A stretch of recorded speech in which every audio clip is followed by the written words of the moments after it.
So quarantine has been a big part of our lives recently, and because of that, I've been able to sit down, watch a lot of movies, critically analyze them, as a filmmaker would. And instead of that, I've been playing Destiny 2 a lot, as well as driving around GTA. Sometimes, you're feeling really sad, feeling really down. You just got to clear your head, drive around a virtual world on a video game that you've played for hundreds of hours already, or you could just play Destiny 2. And that's what I've been spending a lot of my time doing. But in my 18 years that I've been on this planet, I've seen a lot of movies, and I feel like I have some basis to be talking about this topic, which is sequels that are better than originals.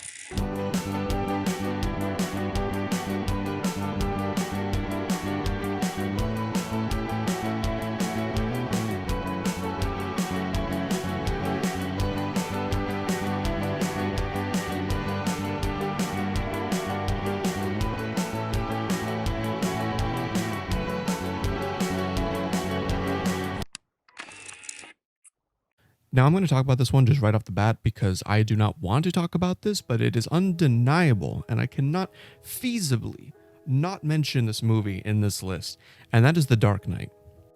Now, if you don't know, The Dark Knight is one of the most critically acclaimed movies, like, fucking ever, and it is one of the Christopher Nolan Batman movies. It was the sequel to Batman Begins, and it is undeniable, I cannot deny this, that The Dark Knight is better than Batman Begins. The first just obvious point to The Dark Knight is the villain. Like, I love Cillian Murphy. He is one of my favorite actors, and he was really good as Scarecrow, but nothing can match what Heath Ledger did as the Joker in The Dark Knight.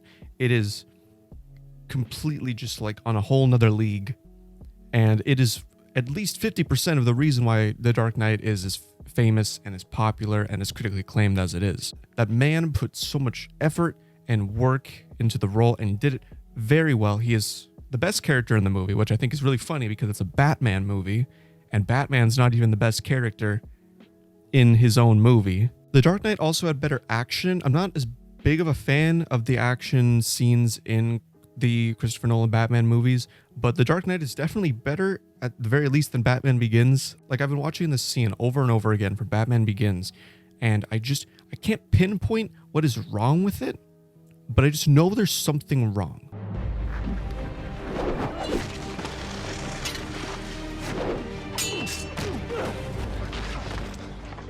I think it comes down to how the scene is edited. There's very little happening, but there's a lot of cuts, and The Dark Knight completely fixes that. The action scenes are way better. I am still, of course, not the biggest fan of just the action set pieces in comparison to other Batman movies, but I do think it's a lot better than Batman Begins, and there's a lot more creativity in the action scenes.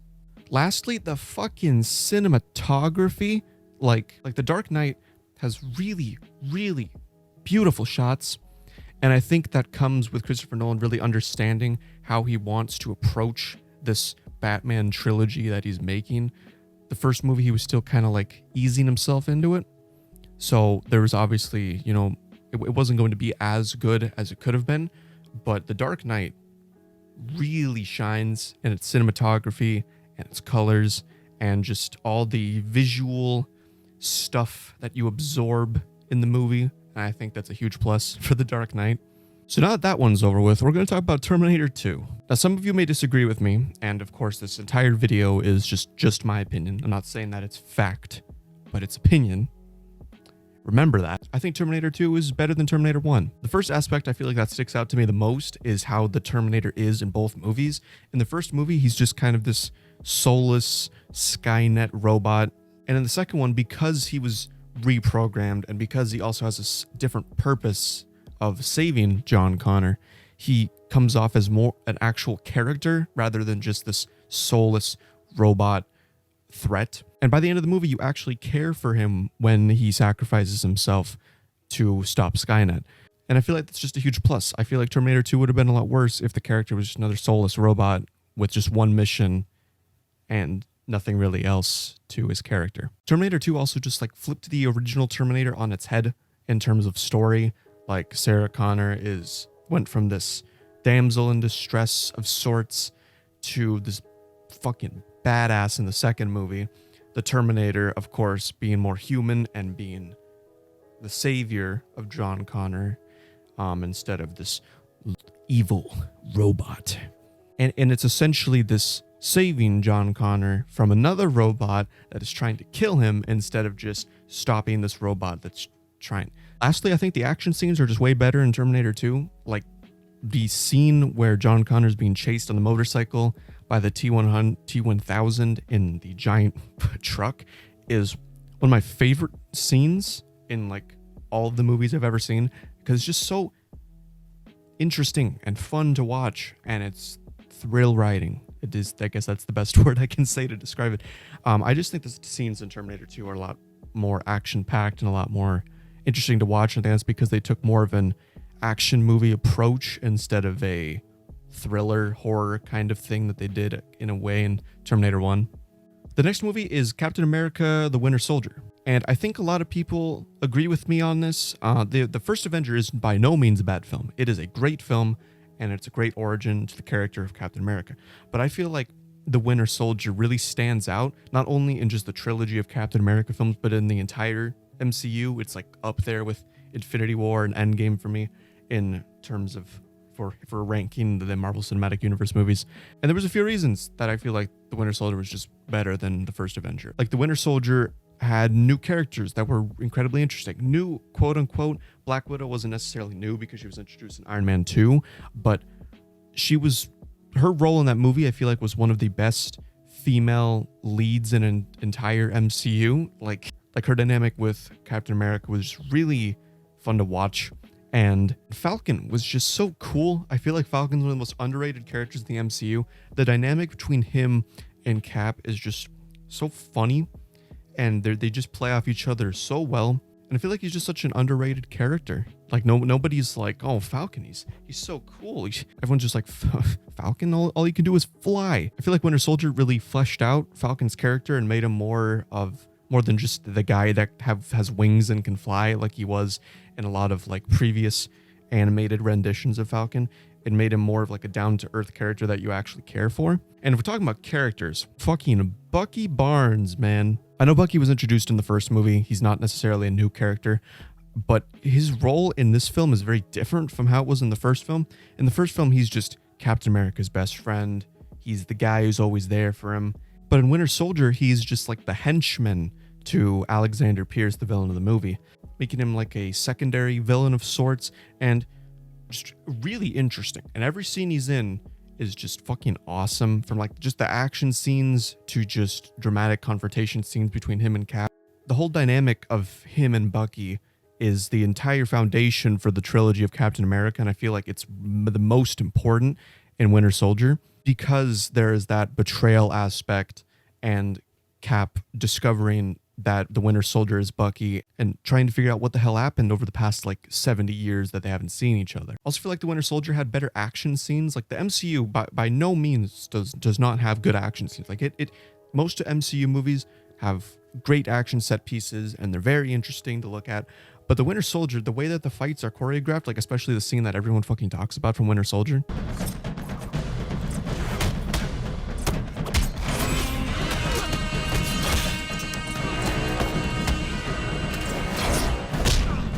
Those scenes are just standouts, and I feel like action can be really good, and it is in the MCU, but the amount of choreographed, like properly well choreographed action is the best in the Winter Soldier. The next film we're going to talk about, Toy Story 2.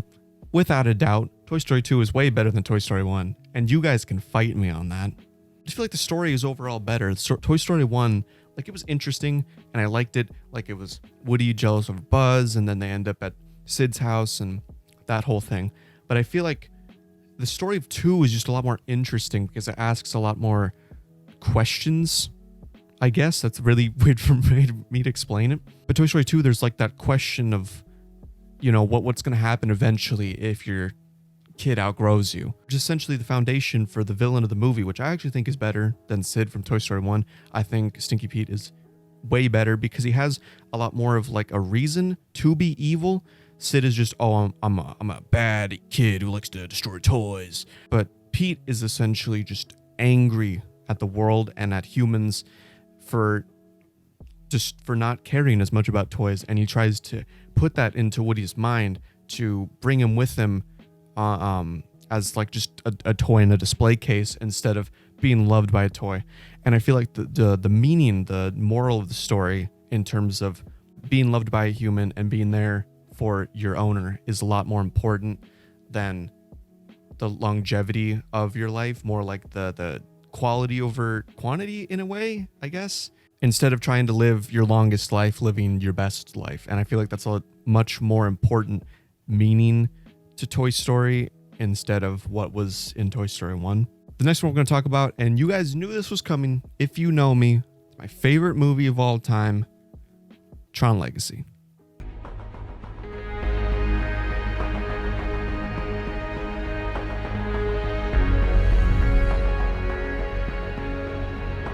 During quarantine, I got to watch the original Tron 1982 film in full, and I think that Tron Legacy is a lot better than the first movie. By no means is the first movie bad. Like it had that charm that was able to propel a cult following that even got Tron Legacy created like 30 years later. But Tron Legacy is just it is what everything Tron was and better. First and foremost, Tron Legacy is like an audio visual extravaganza. Like you go into that movie in theater, you are going to be like sensory overloaded because the visuals for 2010 and even now, the visuals were amazing. The sound, the not just even like the sound of the world, but also the soundtrack by Daft Punk was just amazing. And it really beats the what I would say personally just like outdated CGI of Tron 1982. Of course, Tron 1982 was a product of its time. It was very, very early CGI. So that is to be, commended that they were able to create a movie with that technology back then. But Tron Legacy, and not even just in terms of visuals, but also audio, is just wow. Tron Legacy also had better characterization. I feel like I was able to understand and appreciate the characters more in Legacy than in the original movie. Like some characters I don't even like I didn't feel like I had enough time with them in the movie, or they didn't matter as much. Like the girl who, honestly, I forgot her name from Tron. She seemed so purposeless, and her character compared to her program and the relationships between it was really weird and confusing, and I didn't like it. In Tron Legacy, all the characters that are introduced are fleshed out upon or have already been fleshed out and are just like continued, like Kevin Flynn, Sam Flynn, Cora, the female lead who actually matters in this movie, and Clue, even Alan from the first movie. Just the characterization was a lot better, and you seem to care more about the characters and where they go in the story in the end. Lastly, I feel like Tron 1982 was a very hard film to follow. Like you need to be really, really invested to understand what's going on, and I feel like that was a huge barrier for people appreciating the film back then. Tron Legacy is a lot simpler, but it has depth in its story and its characters, but the actual story structure is a lot simpler and easier to follow than Tron 1982. Another film, and if you guys are comic book fans, you already knew this one was coming, Spider-Man 2. The Sam Raimi trilogy of Spider-Man movies has always been said to be the best live-action adaptation of Spider-Man, and I personally think so as well. I appreciated The Amazing Spider-Man 1. I did not like The Amazing Spider-Man 2, and I'm still kind of growing on the Tom Holland Spider-Man movies. I feel like the Tobey Maguire Spider-Man movies were just way better and really good superhero movies for the time that they were made, especially before stuff like The Dark Knight and the MCU even started. The thing that I think Spider-Man 2 has most on Spider-Man 1 is just the story. Like, Spider-Man 1, it was a great origin story, and it was by no means a bad film. But Spider-Man 2, it really, like, his life is in shambles. Like, he can't make ends meet. He doesn't have his girl anymore. His aunt's getting kicked out of her house. His best friend hates him. And because of all of that, he's losing his powers. So, like, the one thing that was keeping him sane during this depression episode where his life is falling apart was being Spider-Man. And now he can't be Spider-Man anymore because he lost his powers. And I feel like that's a side of superhero media that we don't really see a whole lot anymore, or see a whole lot in general, in the whole length that we've had superhero films, is seeing this dilemma of the superhero keeping up with their duties as a superhero. A lot of superhero movies don't properly focus on the person behind the mask and make us care for them when they're not in their suit.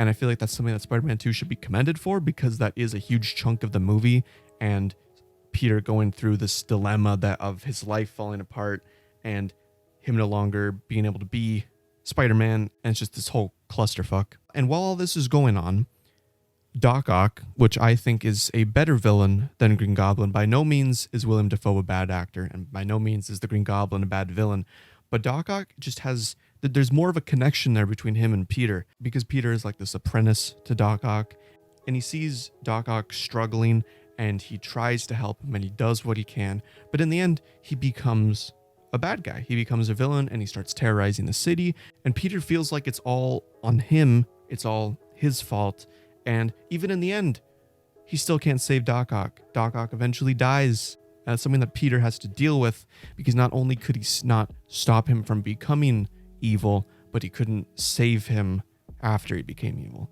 And I feel like that dilemma and just everything about Peter's story and how he goes about his life in Spider-Man 2 is, I feel like, the best part of Spider-Man 2, and that's something that makes it way better than Spider-Man 1 for me.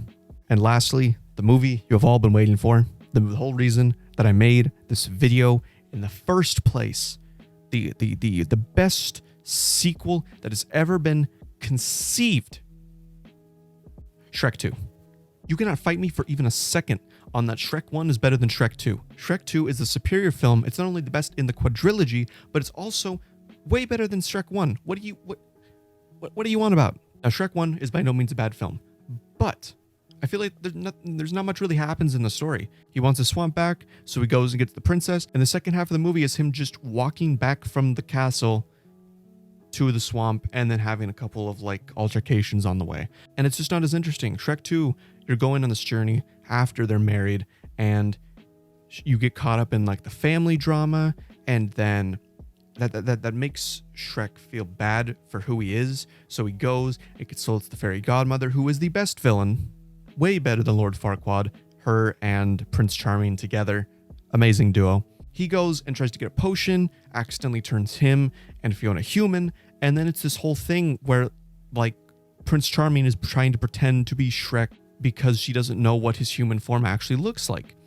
So it's this journey of Shrek trying to not just save the princess in the castle, but trying to save his wife from Prince Charming and the fairy godmother, and I feel like there's just a lot more compelling of a story. And while we're talking about fairy godmother, the characters introduced in this movie are king shit. Like fairy godmother, incredibly interesting character, very funny, great villain. Puss in Boots, do I need to even say more? It's Puss in Boots. And not to mention Prince Charming, the most airheaded, arrogant guy who is literally trying to pretend to be Shrek to get Fiona because he's just an incredible fucking simp. And don't even get me started on the music. I'm going to say this right now. Shrek 1 has great music. Smash Mouth, you did it. Great soundtrack. But Shrek 2 has an even better soundtrack. We got Holding Out for a Hero. We got Changes. We got Accidentally in Love. We got Ever Fallen in Love. Great fucking songs. Like Holding Out for a Hero, I love the original song, but nothing beats the fairy godmother's cover of that song. It is literally better than the original. And every action scene that has music going to it, it is a thrill ride, let me tell you. It is a fucking thrill ride. And now I did say that this video was all opinion, but this is not opinion. Shrek 2 is better than 1 for the reasons that I said. The characters, the story, the music, all better than Shrek 1. And if you disagree, comment down below. I'll fight you. We'll get into a verbal war in the comments. I don't care. I'll get demonetized. I'm coming for all y'all. Now, before we end the video, I do want to just give some honorable mention to some threequels. For one, Thor Ragnarok. Need I say more? Thor Ragnarok is the best in the trilogy. Thor 2 sucked. Thor 1 was a decent movie. But Thor Ragnarok is just amazing. And of course, Logan, which I guess is kind of a threequel. I mean, the X-Men Wolverine movies aren't really a trilogy of movies, that being X-Men Origins Wolverine, and Logan. But if we're going to consider that a trilogy, Logan's really good. Logan's literally one of the best X-Men movies that have ever come out. It's one of the best superhero movies. It's up there with The Dark Knight. I like it more than The Dark Knight personally, and it's without a doubt the best in the trilogy. And lastly, Skyfall. I think Skyfall is the best movie in the new James Bond quadrilogy, about to be pentology? Is that the term of movies?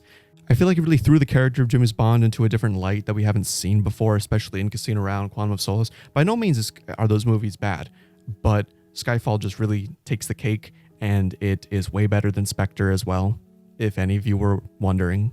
So there's been sequels that are better than originals. If you guys disagree or agree with anything that I've said in this video, comment down below, let me know. Like the video if you liked it, subscribe for more videos about movies, games, media, and other stuff. And Why the Fuck Podcast come back soon. See you guys in the next video.